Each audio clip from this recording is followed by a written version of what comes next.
Всем привет, друзья! Сегодня я поделюсь с вами рецептом безумно вкусного и ароматного хлеба. Сегодня мы будем готовить бирманский хлеб с чесноком. Но для начала не забудьте поставить лайк и подписаться на мой канал. Да, знаю, вы это не очень любите, но что поделать, именно так мои видео будут попадать в рекомендации. А если вы хотите поддержать меня и мой канал, то становитесь спонсором этого канала. Всю информацию вы найдете в описании под этим видео. А мы приступаем к приготовлению хлеба. Список ингредиентов вы видите сейчас на экране, а также вы его найдете в описании под видео. Сначала нам нужно приготовить опару. В теплое молоко добавляем дрожжи и сахар. Все перемешиваем до однородности. Накрываем полотенцем и оставляем в теплом месте на 15 минут, либо просто при комнатной температуре. Пока подходит опара, мы приготовим начинку, и для этого нам понадобится рубленая зелень, у меня петрушка, растопленное или очень мягкое сливочное масло и 2 зубчика чеснока. Для начинки мы просто перемешиваем все ингредиенты до получения однородной массы, чтобы вы легко могли смазать наше готовое тесто. Просто все перемешиваем и снова отставляем в сторону.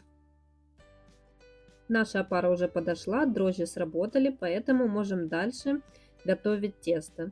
Итак, к опаре мы добавляем сливочное масло комнатной температуры, соль и 1 яйцо. И просто все перемешиваем.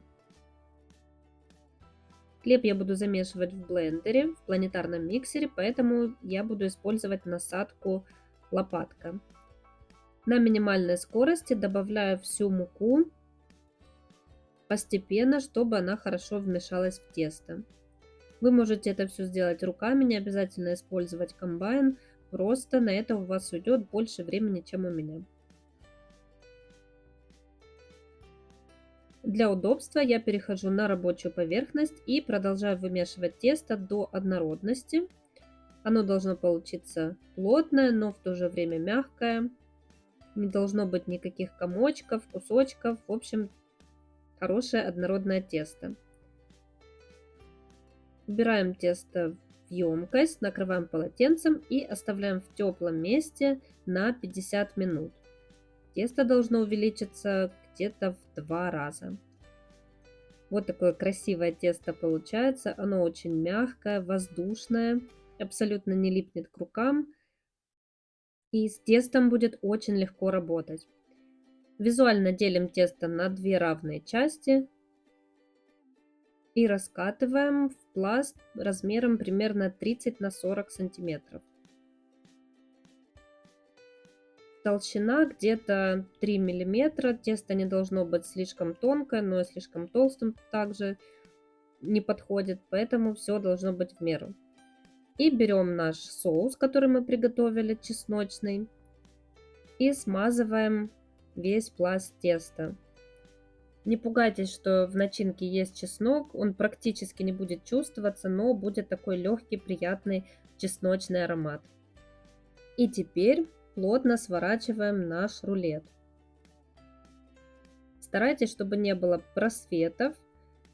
Колбаска должна получиться действительно плотная и упругая, для того, чтобы потом получился равномерный и красивый срез. Сворачиваем, слегка прижимаем колбаску и теперь острым ножом делим ее на 2 части. Основание не разрезаем, то есть у нас должна получиться такая импровизированная буква L. Теперь просто переплетаем 2 косички.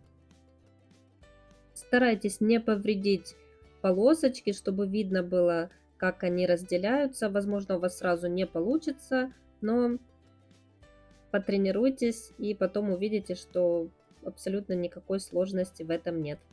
Перекладываем косичку на противень, застеленный пергаментом, и точно так же завязываем вторую косичку. Итого у вас получается 2 вот таких вот симпатичных хлебушка. Выпекаем мы хлеб в разогретой до 180 градусов духовке до золотистого цвета. Примерно через 15 минут достаньте хлеб из духовки и смажьте растопленным маслом, которое вытекло из начинки. И снова отправьте в духовку еще на 10 минут. Готовый хлеб можно смазать сливочным маслом, так он получается более ароматный и мягкий. Хлебушек получается очень нежный, мягкий, безумно ароматный. Вы буквально почувствуете аромат с первых минут выпекания хлеба. Обязательно попробуйте, уверена, у вас получится, и этот хлеб вы точно будете выпекать не один раз.